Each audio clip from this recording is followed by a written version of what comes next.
Ever tried to actually use one of those psychological Jedi mind tricks you read about online during a real high-stakes conversation? It usually ends with you frantically searching your mental Rolodex while the other person stares at you, wondering why you're acting so weird. That is the core problem with massive internet listicles promising you 19 different psychology hacks.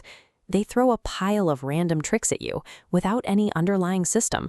Under pressure, the human brain simply cannot recall a disorganized bulleted list. Because you lack a structural framework, you inevitably end up deploying the exact wrong tool for the context you are in.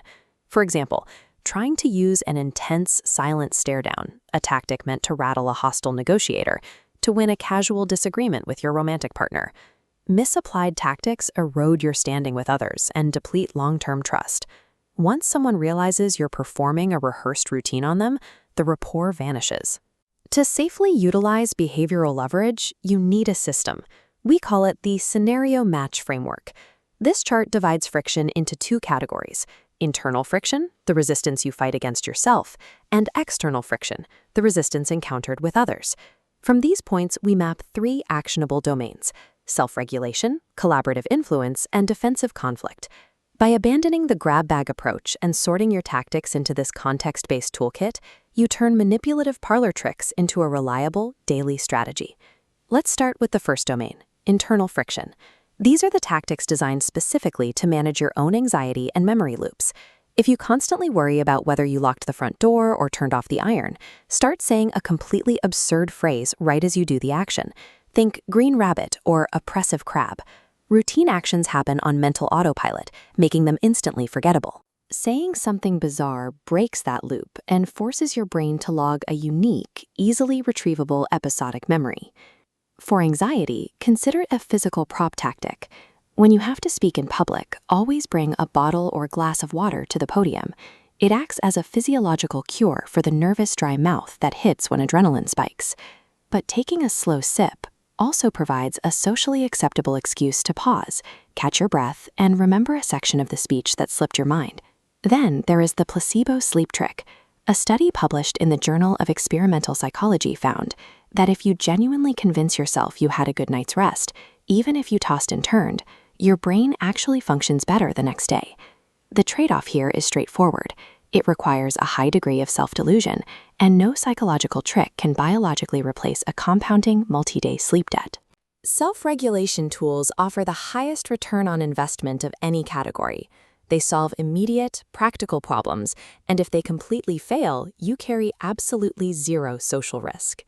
Moving out of your own head, we encounter external friction in professional environments, where the primary goals are influence, management, and negotiation. If you're scheduling a job interview, push hard for a time slot at the very beginning of the workday or at the very end. This chart shows the serial position effect. Human memory is highly biased toward the first and last items in a sequence. This means the midday candidates simply become a blur, while the first and last faces stay sharp. Of course, demanding these specific slots heavily restricts your scheduling flexibility, which can backfire if the employer is already pressed for time. On the management side, there is a specific linguistic frame for delegating work to unmotivated teammates. Instead of telling them to do this project, you ask them to start with this piece. By framing the work as a microtask, you lower the recipient's psychological barrier to entry. Once they complete the small item, inertia takes over, making it much easier to guide them through the rest. Compare these structural approaches to physical manipulation tactics, like subtly nodding your head while asking a question to trigger subconscious mirroring and force an affirmative answer. Structural tactics quietly remove friction from the workday, but relying on physical manipulations carries immense risk. If the other person detects your rehearsed nodding, you instantly and unrecoverably lose their professional trust. That brings us to the highest stakes scenario: navigating interpersonal conflict, handling defensiveness, and setting boundaries. When someone makes an error, you can use a subtle linguistic shift by moving from an active sentence structure to a passive one. Instead of saying, "You left the window open," you shift to, "The window was left open." Stripping away the personal pronoun removes the direct accusation and stops a defensive downward spiral before it starts. This requires precise execution. If your tone of voice is not perfectly neutral, the passive structure will immediately be perceived as intensely passive-aggressive. On the other end of the spectrum are explicitly hostile tactics. If someone evades a question, you can lock silent eye contact or drop your gaze to stare squarely at the middle of their forehead.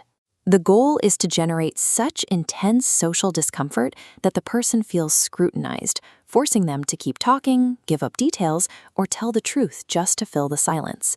But look at the severe trade-off. This is a cold interrogation tactic. Using it on someone close to you will inflict long-term damage on the psychological safety of that relationship. Effective boundary setting has to rely on careful linguistic shifts. Leaning on physical intimidation might win a single argument, but it destroys the relational capital you rely on every day. Looking back at this massive list of psychological tricks, their true value only emerges when we evaluate them by context. We can plot these domains out on a final evaluation matrix.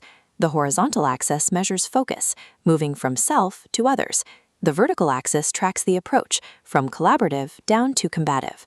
The self-improvement tactics land solidly in the top left quadrant. They are collaborative with yourself and carry zero external risk. The professional optimization tools sit comfortably in the top right. They involve others, but they remain highly collaborative and structurally safe for managers. The boundary setting tactics are where the split happens. The passive voice technique stays safely in the collaborative zone, while forehead staring drops straight into the combative, high-risk quadrant at the bottom right. To use this toolkit, identify where your primary point of friction lies and adopt only the tactics that fall cleanly into the collaborative quadrants. Psychological leverage succeeds by removing friction from a social exchange. It works by making the interaction smoother, rather than by relying on